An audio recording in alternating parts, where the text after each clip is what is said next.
Manila Broadcasting Company.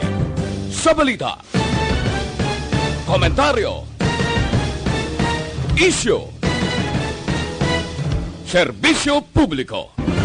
Aksyon Radio! Sa Bacolod, Aksyon Radio! Aksyon Radio!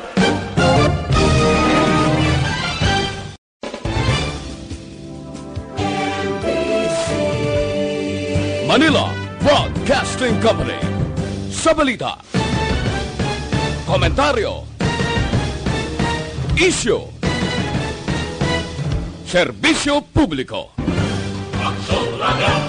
Sa Bacolod, Aksyon Radio! Aksyon Radio!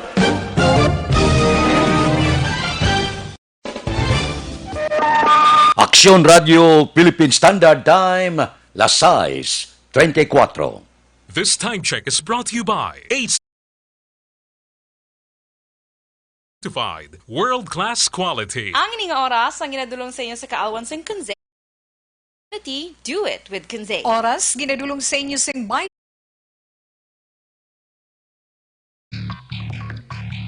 Action Reports, second portion. Ikalidad, kag madalong ng mga analisis sa pinakainit na balita sa bilog na probensya kag nasyon. Action Reports, second portion. Patas kag balanse na komentaryo sa mga issues kag mga balita nga nag-aapekto sa mga pumuluyo sa adlaw-adlaw nga tanan. Action Reports, second portion. Upod sa veterano kag respetado nga komentarista, Action Fred Salanga. Karon nga adlaw Huwebes, pitsa 26 na, bulan sang Marso tuig 2020. Anano ang mga balita, mga isyu, wala kag tuo, katulad sa kinaandan, lokal, national, international, COVID-19 ang nagapanguna nga balita.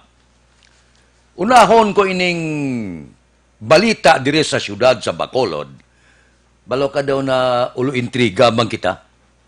Sining pagpangayo bulig kay Gobernador Lacson sang pila ka mga empleyado sang Riverside Medical Center. Ano ang kaundan sa among sulat? Nga ginpadala sa isa ka empleyado sang Riverside Medical Center. Number 1, ang diskriminasyon sa ila mga empleyado dire sa syudad sa Bacolod. Kabalo kamo ko di, may nagsulod ang biktima sang COVID-19. Ti bangod sini, subong daw ginakangil-ara nila ang pila ka mga empleyado, doktor, nurses sang Riverside Medical Center. Man lantawa bala, bisan kuno sa tricycle, tricycad, mga jeepney di pasahero, daw hindi pagpasakyo niya, basta empleyado ikaw, sang Riverside Medical Center. Ang malain pa kay daw bisan ginaarkilahan nga boarding house ginapalin pa, may aragan ni report ka na nga pilang sa tubangan te ginatabog pa kay sobra bala nga paghalong kuno sa ilalawas kay base malatnan sang kagaw, which is para sa akon daw hindi na inimayo. Panumdom lang, wala kita gabasol sa aton pumuluyo nga hatag ka distansya, nga base matapikan kabalatian, tala nga tao, amo na ginapinsar nila, pero dumduman nyo man, ining doktor kag nurses, mga frontliner ini sila. Anong ka doktor ang na-hospital, duwan ng patay. Bangod sa pag-atipan sa balatian nga COVID-19 nga ni. Mga health worker, madamo na nagbalatian, madamo na nagkalamatay, pero wala sila nagauntat sa pag-atipan kay ila ini obligasyon. Daw kasakit batyagon bala ini mga frontliner naton nga kung may mga COVID-19 nga natapikan sining kagaw, may iban nga tao nga mag-atipan sa ila, may individual nga mag-atipan, may tricycle, may driver sa di pasayro nga salakyan, kag iban pa nga pumuluyo nga among maatipan sila, wala. Doktor kag nurses, health worker ang nag-atipan sa ila, nga kung magsigi ini ang COVID-19, posible ang tanan nga mga frontliner, wala man naton nga pangamuyo, basta magkalaurot lamatay ni. Kung magdugay pa ning COVID-19, ti kamo ya. Nga ginaamonyo sining aton mga health worker. Ang guwasin daw wala kita kabalaslan. Amo ni mga tao nga gatubang sa delikado. Tanan nga balatian nga gasulod sa ospital, amo ni silang gaatipan. Amo ni silang gataya sa kabuhi nila. Amo ni silang dali malatnan. Kung may ara man kagaw nga magsulod ining coronavirus nga ni, pagkatapos amuhon ta sina, daw hindi naman amo. Daw na sobrahan naman iniya. Nga pati pagsakay sa mga empleyado sa among hospital, do ginadilian nyo, ginatabog pa. Ano yung sala sa mga tao? Dapat ini nga mga tao, pasalamatan nyo. Kay once nga tapikan ka sang kagaw, wala sang iban nga matipan sa imo. Ang nurse, doktor, kag iban pa sa mga hospital, pribado man kag publiko. Amo lang dapat may balance ang aton publiko, hindi kay kalaway na nga mabatian ta nga kadira nagsulod ang biktima sang may kagaw sang coronavirus. Ang tanan daw kagawo na, ang tanan nga empleyado daw matyago daw masakito na. Matyago daw makalalato na tanan ang balatian nga ginabitbit nila. Ilang buot silingon bala daw wala ta ka-intindi nga amo inis lang gabutang sang kaugalingon nila. Sa delikado, ang kabuhi na delikado kay sila niya mo ang gatipan. Kamu ang gatipan kung may tapikan ka virus aw. Kung yung mga doktor kag nurses naton sa mga hospital, pagkatapos, amulan ni nga daw, kotso-kotso kay sumulod na ang natipikan ka virus, daw kalain sa panulok nyo sa mga empleyado sa pila ka mga hospital diri sa syudad sa Bacolod. Daw hindi naman ta kumporme siya na. Daw nasubrahan naman. Ang pag-atipan sa lawas nyo, wala niya question. Ang pag-amlig, wala niya question. Ini sila mga tao ni, mga doktor kag nurses, wala ni gamlig aw. Sila kaugalingon na obligan na galing, may obligasyon sila sa pagtatap sa mga pasyente. Daw, kalaway naman, hindi naman maayo ang ginapakita sa pila naton ka mga kauturan sa pila ka mga empleyado sang hospital. Dapat yung may balan nga sila ining gatipan sa inyo kung tapikan kamo kagaw.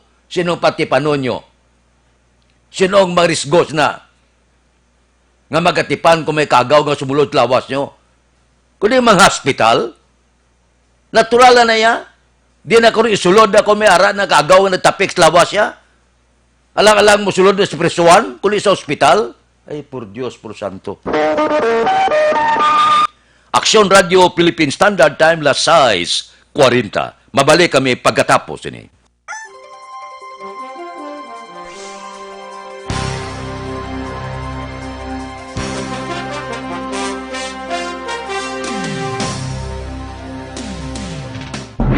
Ikalat ang totoo, mga dapat alam mo na sa COVID-19. Mga benepisyo ng paghuhugas ng kamay. Ang paghuhugas ng kamay o hand washing ay isang gawaing pangkalusugan at isang mahusay na paraan upang makaiwas sa mga impeksyon o sakit na dulot ng mga mikrobyo gaya ng mga bakterya o virus. Tunay nga na ang paghuhugas ng kamay ay isang mabisang panlaban sa mga sakit gaya ng pagtatae o diarrhea, ubot-sipon, trangkaso at iba pa. I-viral, i-share, ikalat ang totoo. Hatid ng MBC Manila Broadcasting Company, stations DZRH, Aksyon Radio, Love Radio, Yes the Best, Radyo Natin at Easy Rock. Ikalat ang totoo, mga dapat alam mo na sa COVID-19. Ang mga hakbang upang maprotektahan ang sarili laban sa COVID-19.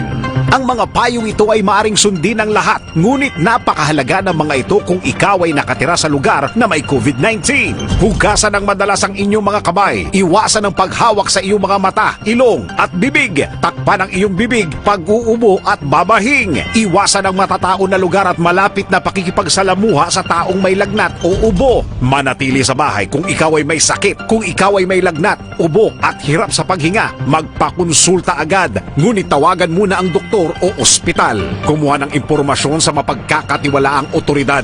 I-viral, i-share, ikalat ang totoo. Hatid ng MBC Manila Broadcasting Company, stations DZRH, Aksyon Radio, Love Radio, Yes the Best, Radyo Natin at Easy Rock. Ikalat ang totoo, mga dapat alam mo na sa COVID-19. Halimbawa ng mga sitwasyon kung saan kinakailangan sundin ang social distancing, pagbiyahe gamit ang pampublikong transportasyon, pagpasok sa mga public office tulad ng post office, bangko at grocery store, pakikipag-socialize sa mga public settings o pag-attend sa mga kaganapang dadaluhan ng maraming tao. I-viral, i-share, ikalat ang totoo. Hatid ng MBC Manila Broadcasting Company, stations DZRH, Aksyon Radio, Love Radio, Yes the Best, Radyo Natin at Easy Rock. Ikalat ang totoo, mga dapat alam mo na sa COVID-19. Halimbawa ng mga sitwasyon kung saan kinakailangan sundin ang social distancing, pagbiyahe gamit ang pampublikong transportasyon, pagpasok sa mga public office tulad ng post office, bangko at grocery store, pakikipag-socialize sa mga public settings o pag-attend sa mga kaganapang dadaluhan ng maraming tao. I-viral, i-share, ikalat ang totoo. Hatid ng MBC Manila Broadcasting Company, stations DZRH, Aksyon Radio, Love Radio, Yes the Best, Radyo Natin at Easy Rock. Ikalat ang totoo, mga dapat alam mo na sa COVID-19. Ano ang social distancing? Ang social distancing ay tumutukoy sa pag-iwas sa mga matataong lugar at pagpapanatili ng 2 metrong distansya mula sa ibang tao kung maaari. Isa ito sa mga paraan upang maiwasan ang pagkalat at pagkahawa sa COVID-19. I-viral, i-share, ikalat ang totoo. Hatid ng MBC Manila Broadcasting Company, stations DZRH, Aksyon Radio, Love Radio, Yes the Best, Radyo Natin at Easy Rock. Ikalat.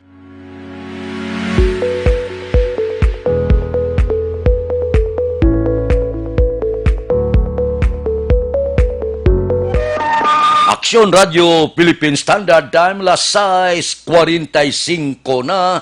Sa imo pag-ehersisyo ni magkalipat ha, mag-detoxify gid. Inom gid DT nagatinlo sa inyo dugo, nagasilhig sa mga impurity kag toxin sa inyo atay. Nagabulig panubo sa inyo blood sugar bangod sang organic compound niya nga bisin, charantin kag polypeptide. Kung mataas ang kolesterol, mataas ang blood sugar bangod sang diabetes, DTX adlaw para sa aton ikaayong lawas. Ang DTX 500 mabakal na pagi sa online kag pwede ma-deliver sa tagsa ninyo ka mga puluyan pagi sa www.kalusuganyan.ph o kung kalusuganyan Facebook page. Aksyon Radio Philippine Standard Time, las 6:46. Amo ning ginahulat naton kon sa Lunes pitsa 30 ikasana kay subong ang report gina-finalize na sa gobyerno probinsyal ang isa ka mando ehekutibo nga maghalin kay Gobernador Lacson nga mapaidalom ang bug-os nga probinsya sa Negros Occidental sa 14 ka adlaw nga enhanced community quarantine o kung lockdown.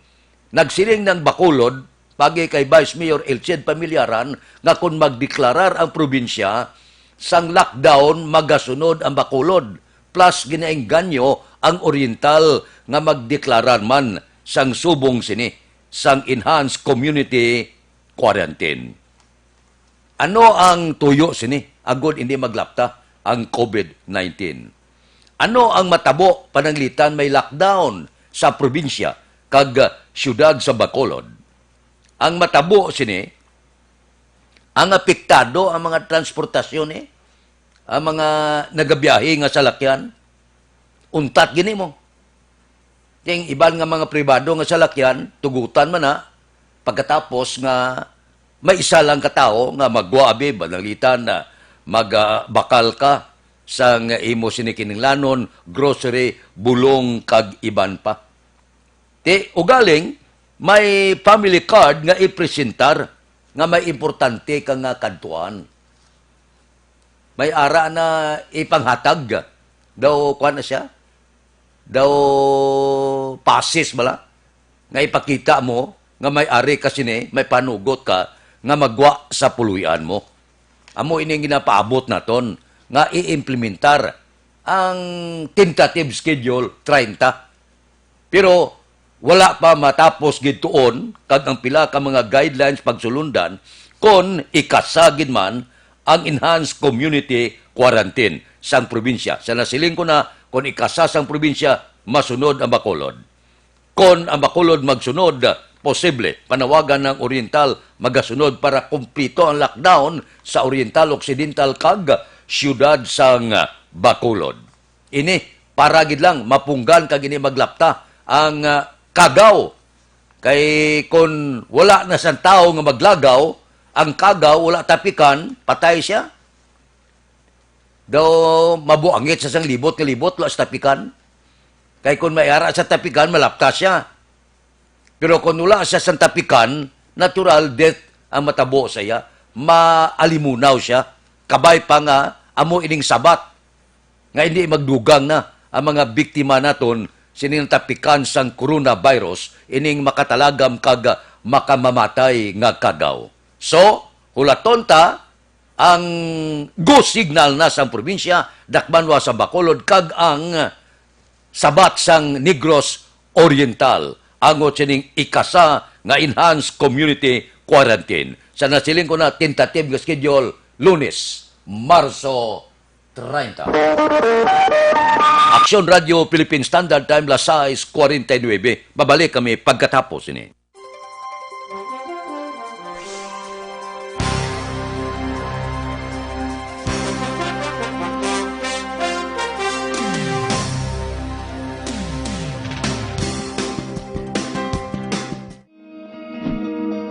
Para labanan ang banta ng COVID-19 sa ating bansa, mahalaga ang kooperasyon ng bawat isa.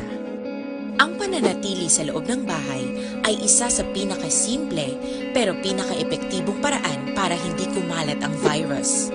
Kunwari, ikaw ang tuldok na ito. Malusog ka at malakas. Lumabas ka ng bahay. Ang hindi mo alam, may nakasalamuha ka ng may COVID-19. Tandaan, mahirap malaman kung sinong may virus, pero madali itong maipasa sa iba. Pwedeng naipasa na pala niya ang virus sa iyo nung umubo siya o bumahin. O baka naman ay nahawa na dahil humawa kayo sa parehong bagay na kontaminado. Ngayon ay mayroon ka na rin COVID-19. Isa ka ng carrier na makakahawa sa iba. Dahil maaaring ilang araw pa bago lumitaw ang sintomas na ubo, sipon, hirap sa paghinga at lagnat. Pwede ring wala kang nararamdamang sintomas, ngunit nakakahawa ka pa rin. Pag-uwi mo sa bahay, maaari mong mahawahan ang iyong pamilya. Kasama na rito ang lolo at lola mo o ang mga magulang mo na may edad. Sila ang may pinakamahina na depensa laban sa virus. Ang mga may sakit sa puso, diabetes, high blood, at iba pang pre-existing conditions at mga buntis, mahina ang panlaban sa COVID-19. Kapag na-infect ang taong mahina ang immune system, posibleng magkaroon siya ng malalang karamdaman at kailanganing dalhin sa ospital. Sa patuloy na paglabas ng bahay at pagpunta sa pampublikong lugar, tinatayang maaari kang makahawa ng 3 pang tao at sila makakahawa ng mas marami pang iba. 20% ng mga nahawa ay maaaring maospital at dadami ng dadami ito habang mas kumakalat pa ang virus.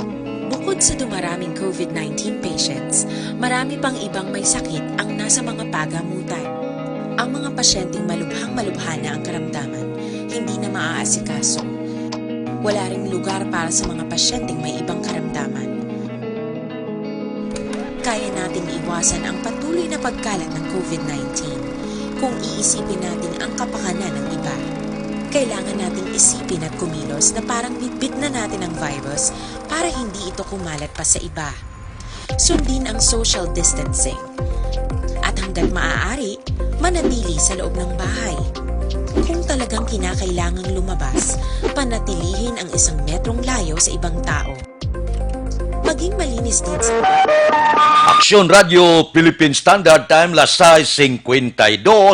Sa aton mga utod bala, nga kinanglanong gininyo nga may pundo kamo, nga kwarta para itigana kung may ara man lockdown. Ting iban gasala-sala ang ato nimuon sini i-rekomendar kamo nga kung mag-loan gimang kamo maitudlo kita nga masyado kanubo sang saka ang pagproseso sa papilis dasig kayo para sa chattel, ATM loan, business loan, salary loan, real estate mortgage, car or truck finance, GSIS, pension loan, SSS pension loan, agricultural loan, parehas ang crop loans, tricycle loan, allotment loans, housing loans, parehas ang construction kag renovation. Diin kamo makadto nga pwerte kanubo sa saka. Pederlep Building, Lisares Avenue, Bacolod City. May ara sila satellite nga opisina para sa kapusan sa luyag magloan dira sa Door 104 XA Esteban Building, Galo Gatuslao Streets, Bacolod City. Inibelang Metropolitan Corporation, may ara man sa Corner Yungki, Dalan Goria, La Carlota City. May ara man sa Dalan Mabini, Son Pordas Talisay City. So kung kinanglanon mo kwarta, emergency, luyag ka mag-loan, Pederle Carmen Building, Lisares Avenue, Bacolod City. Aksyon Radio Philippine Standard Time, lasay 54 na. May maayong balita mag-aabot ang 5,000 ka COVID-19 testing kits sa Western Visayas Medical Center. Siling ni Congressman Greg Gasataya, luwasin ginapaabot nga mag-aabot pa dugang nga mga medical supply para sa riyon size subong nga semana. Kinanglanon gini para dire sa siyudad sa Bacolod. Halin ini sa Department of Health, Marso 26 karong nga adlaw. Kay suno kay Congressman Greg Gasataya, ginpangabay ini sa mga kongresista sa probinsya sa Department of Health angot sa testing kits ngani para sa riyon.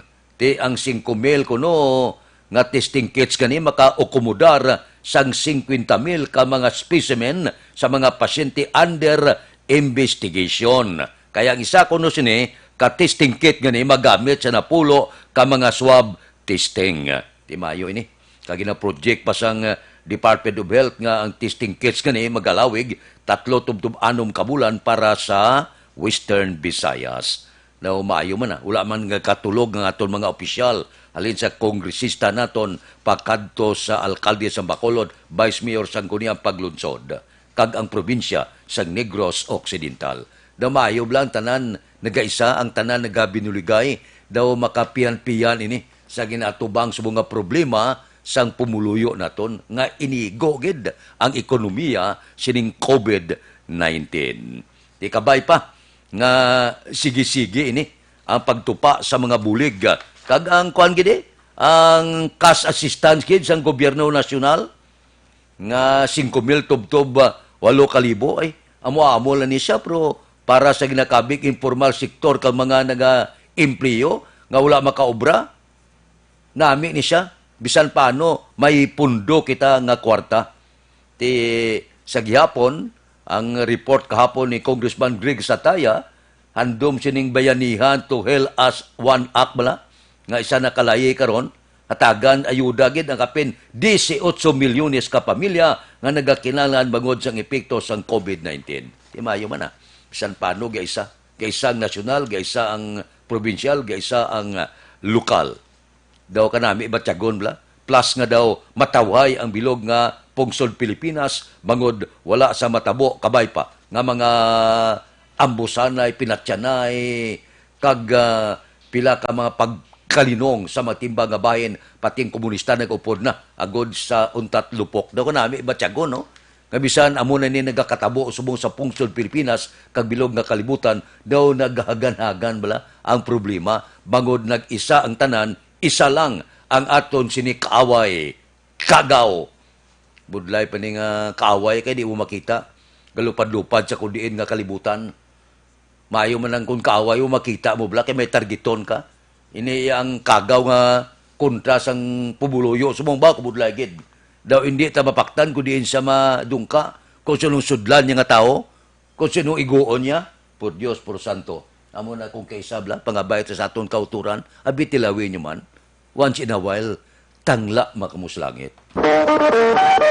Aksyon Radio Philippine Standard Time, Lasay 57. Mabalik kami pagkatapos ini.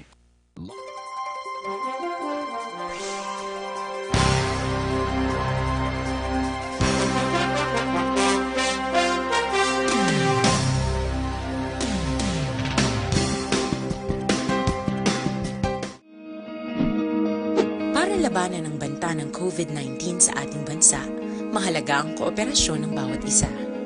Ang pananatili sa loob ng bahay ay isa sa pinakasimple pero pinaka-epektibong paraan para hindi kumalat ang virus. Kunwari, ikaw ang tuldok na ito. Malusog ka at malakas. Lumabas ka ng bahay. Ang hindi mo alam, may nakasalamuha ka ng may COVID-19. Tandaan, mahirap malaman kung sino ang may virus, pero madali itong maipasa sa iba. Pwedeng naipasa na pala niya ang virus sa iyo nung umubo siya o bumahin. O baka naman ay nahawa na dahil humawa kayo sa parehong bagay na kontaminado. Ngayon ay mayroon ka na ring COVID-19. Isa ka ng carrier na makakahawa sa iba.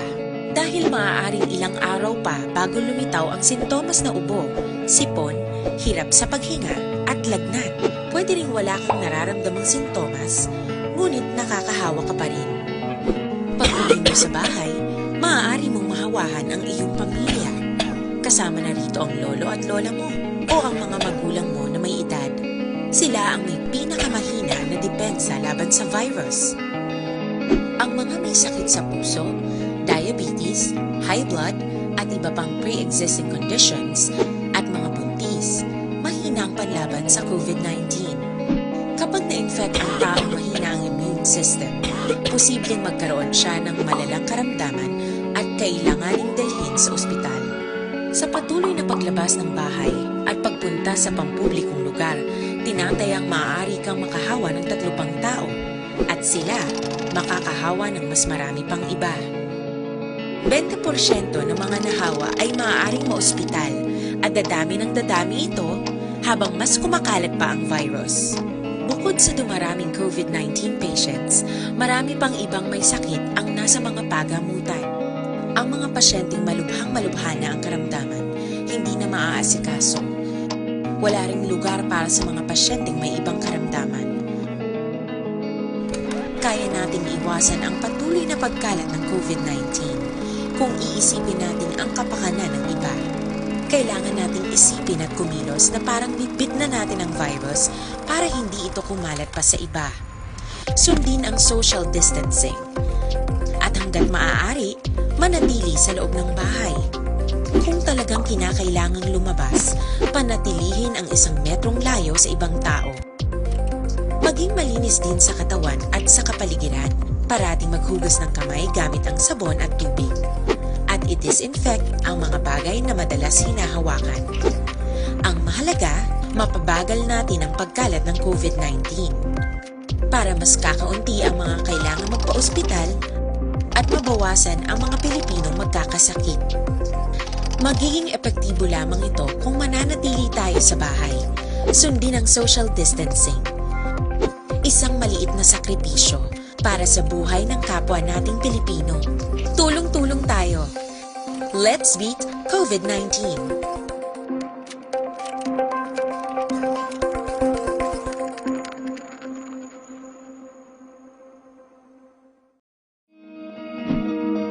Para labanan ang banta ng COVID-19 sa ating bansa, mahalaga ang kooperasyon ng bawat isa.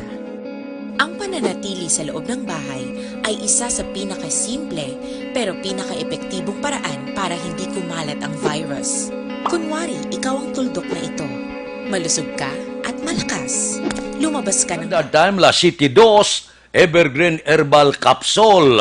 Ano ang epekto sini sa aton lawas? Nagatinlo, nagapabakod, nagabalanse sang sistema sang aton lawas. 7 ini kasangkap gintingob sa isa ka kapsula. Resulta nagwa ang Evergreen Herbal Capsule. Ang turmeric, balunggay, tugabang, wheatgrass, barley grass, vitamin C, kag amarguso. Ginsulod sa isa ka kapsula. Amo ini ang Evergreen Herbal Capsule. Ang iya slogan, ang sobra ginabuhinan, ang kulang ginadugangan. Kung masyado kataas sa inyong blood sugar, bad cholesterol, uric acid, sobrang asin, hyperacidity, iban-iba na niya. Pero kung kulang ka sang vitamina, katulad sa potassium, magnesium, calcium, dugangan niya. Amo ining kinahanglanon ta. Sa amo sini nga panahon, nga perting pamalatian, perting kagaw, kinalan mabakod ang lawas, mabakod ang immune system, Evergreen Herbal Capsule, ang aton tumaron. Ang Evergreen Herbal Capsule, aprobado sang Food and Drug Administration. Mabakal na sa halos tanan nga sanga sang Sincere Drug Store sa Sir John Pharmacy sa Bago, dira sa may Leonor Pharmacy Himamaylan, GBX Pharmacy sa Binalbagan. Aksyon Radio Philippine Standard Time, La City 3, standby na sa aton Aksyon Balita Morning Edition. Liwat magadulong sa aton sa mga balita lokal, national, international, sports, kag artista. Upod kita kay Aksyon Boy Duran, kag Aksyon Dorel Cabato. Aksyon Fred Salanga. Una sa balita, una sa aksyon, sa Bacolod, Aksyon Radio.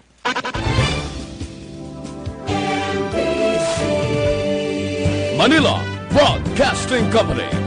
Sa balita, komentaryo, issue,